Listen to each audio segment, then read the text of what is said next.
Terça-feira, como você também sabe, é dia de Fatos da Semana.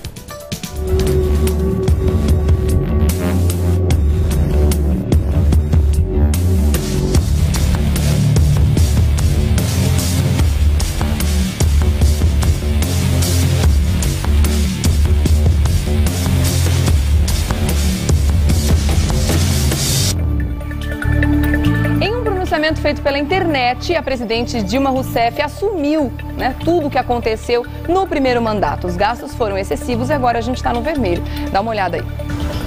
Logo depois de comparecer ao desfile de 7 de setembro, a presidente Dilma Rousseff abriu mão do tradicional pronunciamento em rede de rádio e TV e optou por falar à nação por meio das redes sociais.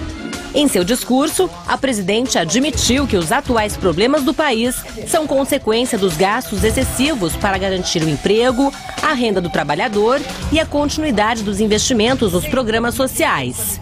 Segundo Dilma, o governo agora deve reavaliar essas medidas, para assim reduzir os gastos, combater a inflação e também conduzir o país à retomada do crescimento. Doutor Eduardo já está aqui com a gente. Bom dia. Bom dia, querido. Que saudade. Como é que você tá? Eu não vou nem perguntar como é que foram as suas férias, porque você tá... Eu tô sorrindo bastante. É lógico, tem que sorrir, né? Tem, né? Ah, mas férias é tudo de bom. Eu falo que a palavra férias, trabalhar é uma delícia, mas é que viajar é tão bom, eu gosto tanto, que eu acho que a palavra férias, ela é cor-de-rosa, ela brilha, ela pisca, ela vem escrita em caixa alta. É tudo de bom, é lindo. Já faz tempo que eu não viajo. Sério? Desde abril do ano passado. É verdade, você passou um tempo fora, né? Faz um ano e mas meio foi a já. Trabalho também, né? Conta ou não conta? Deu pra fazer turismo? Ah, conta. Conta, né? Conta tudo. Dá pra quer saber. aliviar a cabeça, né? É o que eu falo. Muitas vezes eu volto mais cansada do que eu fui, fisicamente falando, mas a cabeça volta, que delícia. Aliviado. Cheio de história pra contar. E falando em história para contar, a gente tem história para atualizar também, né? Eu preciso me inteirar dos últimos acontecimentos aqui. E um deles foi um pronunciamento que a Dilma, que é a nossa presidente, fez, nossa presidenta, como ela gosta, né?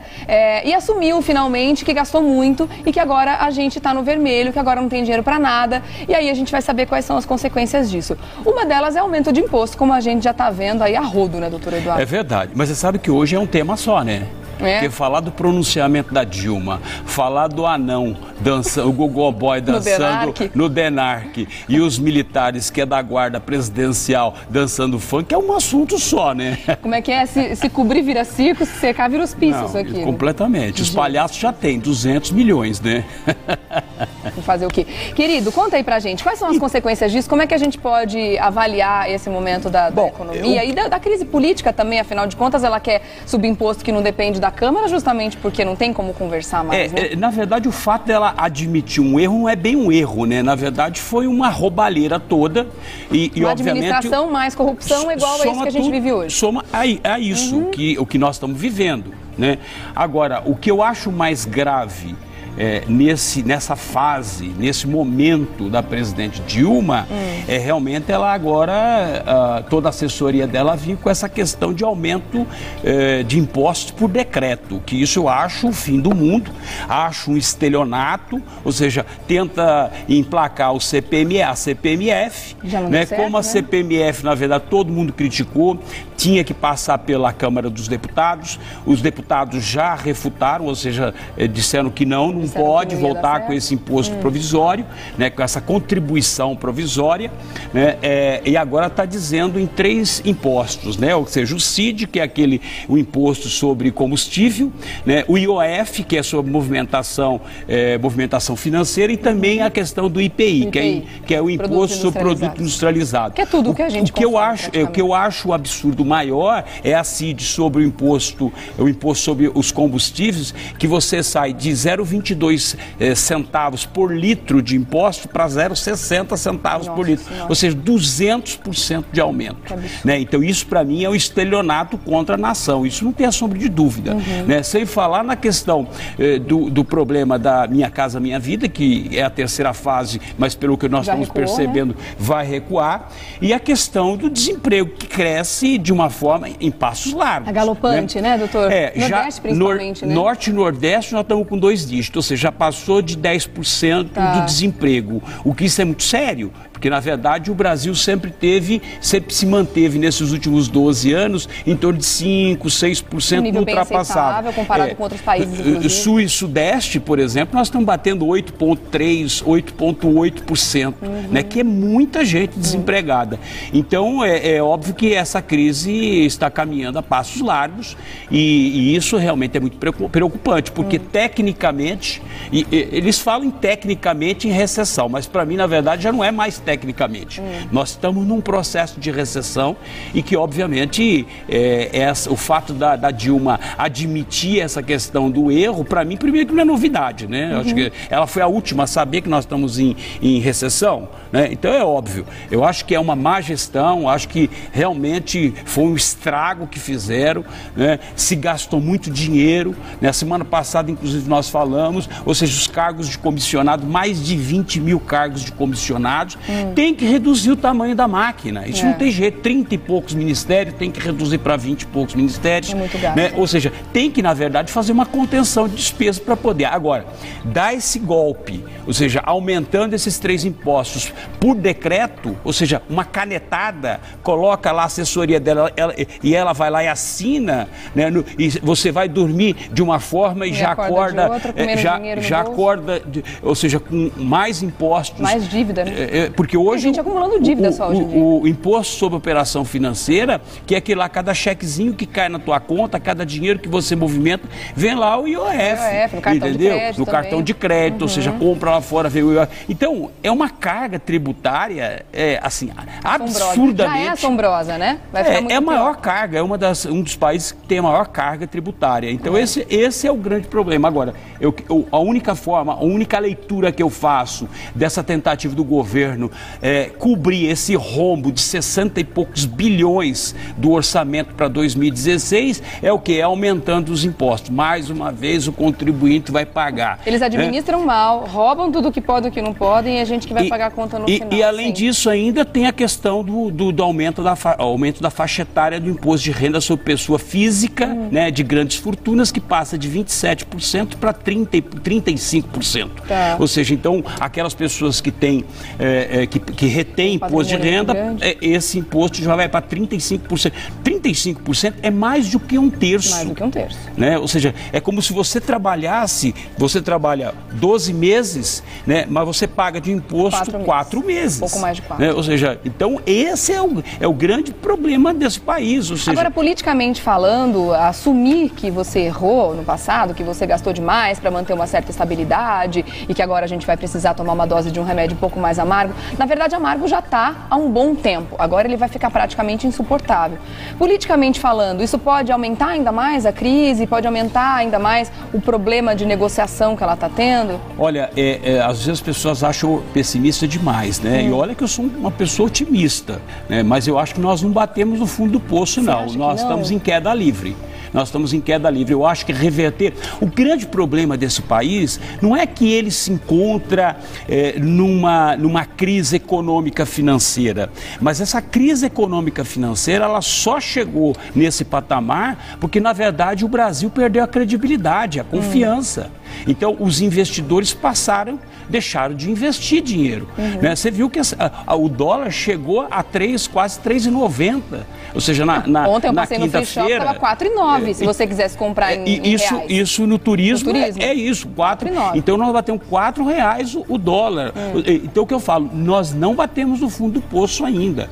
Porque hoje a grande crise que o país passa é crise institucional, crise política, né? Ou seja, você não tem credibilidade nem internamente e nem externamente.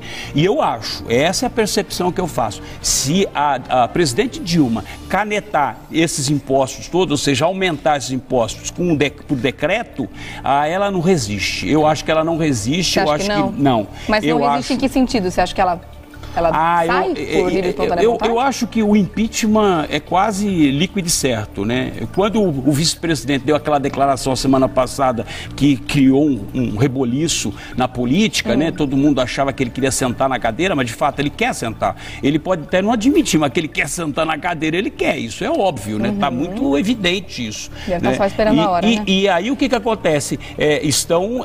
A Dilma está hemorrágica, ou seja, a Dilma está sangrando, né? E é óbvio que essa hemorragia não vai ser contida simplesmente com uma canetada, né? Não, é crise de confiança, não tem como resistir a isso, não tem como passar por isso, entendeu? Ou seja, o país, essa crise financeira, ela se deu em função disso. Então eu acho que não tem outra solução. Sobre o desemprego, a gente falou aqui rapidamente sobre os números, eles realmente são muito graves. Como você falou, no Nordeste já passou de 2 dígitos, já superou os 10%. Ele aumentou em 22 dos 27 estados, né, no segundo trimestre, em comparação com o mesmo período de 2014. No Nordeste, o desemprego cresceu em 7 dos 9 estados, como você falou, a região mais grave realmente. E no Sul e no Sudeste, realmente também está aumentando muito. Agora, na Bahia, por exemplo, chegou a 12,7%. 12%. É muita coisa. Que loucura, né? Imagina como é que está a situação por lá. Ou seja, a cada 100 pessoas, 12 pessoas estão desempregadas. Isso, eu estou falando no emprego formal. Se você contar o emprego informal, aqueles que já não procuram emprego há bastante tempo, ou que na verdade faz trabalho esporádico, esse índice vai lá para 20% seguramente. Então, como você comentou agora há pouco que a gente ainda não chegou ao fundo do poço, você acredita que esses números vão aumentar ainda mais? Bom, eu acho que a crise vai se acentuar daqui para o final do ano, na passagem até 2016, isso com certeza vai piorar em muitos. Essa é a percepção que eu tenho, essa é a sensação que eu tenho. Ou seja, os números mostram para isso. A gente não está falando aqui de uma forma leviana, tá? É que os números demonstram exatamente isso. É uma tendência, né? Porque não há reação. O país não reage a isso. Você vê que as pessoas, quem que compra geladeira, quem compra televisor, quem compra carro hoje? Né? Ou seja, só se estiver realmente numa situação bastante privilegiada, senão não compra, porque todo mundo está com medo.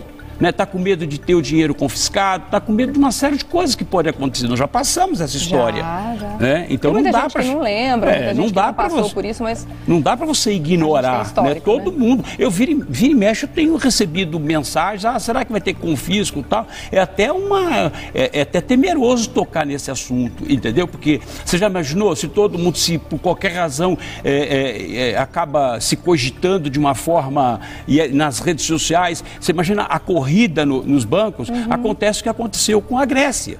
A Grécia praticamente foi à falência em função do quê? Todo mundo foi para os bancos sacar o dinheiro, ou seja, não tinha dinheiro. Né? Por quê? Porque, na verdade, isso é uma crise institucional e falta de confiança. E você falou em crise, e quando a gente fala em crise no Brasil, acho que a coisa está muito maior, né? A crise é política, a crise é financeira, a crise econômica. Aí a gente tem uma crise também, eu posso dizer que moral, será que é assim que a gente pode classificar? Ética. Eu acho que as pessoas, elas estão confundindo muito as coisas, né, entre a questão pública e a privada. Por que eu estou falando isso? A gente tem agora um assunto para comentar, eu não sei se a gente pode mostrar o vídeo ou não, eu acredito que não. A gente vai mostrar alguns takezinhos, algumas fotos para ter uma ideia do que aconteceu. De uma festa que foi promovida dentro de uma unidade do DENARC, né, que é a polícia do narcotráfico, que combate o narcotráfico. E era uma festa de aniversário de uma funcionária de lá e eles contrataram um go-go boy, um anão go-go boy, para dançar. Só que a questão não é essa, né? Quer fazer aniversário? Faça da forma como você quiser, vai curtir, vai no bar, na sua casa, na balada, onde quiser. O problema é que eles fizeram dentro da unidade do DENARC. E nessa festa tinha inclusive bebida alcoólica. Então aí onde é que eu quero chegar nesse comentário? Existe uma confusão muito grande. Como não se respeita o brasileiro?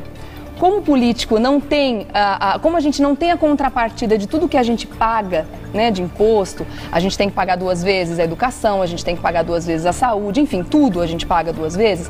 Existe uma confusão muito grande na cabeça de boa parte das pessoas de o que é público é tudo nosso. Então a gente pode e deve usufruir disso da da forma como você quiser, na verdade. Do funcionário público que leva uma caneta embora para casa achando que aquilo também é dele porque ele trabalha lá e porque ele pagou por isso. De uma pessoa que joga um papel na rua porque, eu pago o gari, então ele que limpe por mim, entendeu? Então, tá tendo essa confusão, doutor Eduardo. Existe uma crise ética enorme acontecendo no nosso país, né? Regiane, eu acho que eu vou além disso. Na verdade, não é nem questão de uma confusão. O público se transformou no privado. Essa que é a grande verdade. Você vê o funcionalismo público que deveria dar o exemplo, na verdade, não tem nenhum exemplo. Então, o que acontece? Isso é em cadeia. Se uma presidente da República não dá o exemplo que deve ser dado, é óbvio, todos se sentem no direito de fazer o que quer. Né? Como aconteceu outro dia recentemente, aí, coisa de 2 meses, quando uma pessoa, um assaltante, um cara que foi preso roubando, né, e tinha roubado lá, praticado e roubou alguma coisa, ele chega lá para a imprensa e diz, mas na verdade a presidente rouba mais do que eu. Ou seja, eu não estou falando só, obviamente, a questão do governo federal. Eu estou falando do governo federal, dos governos estaduais, dos governos municipais, né, porque você vê a semana passada você teve aquela prefeita de uma cidade do Nordeste que praticamente delapidou a cidade e foi embora, ou seja, a loira. Então, esse é o problema. Então, o que eu digo, o público se transformou no privado.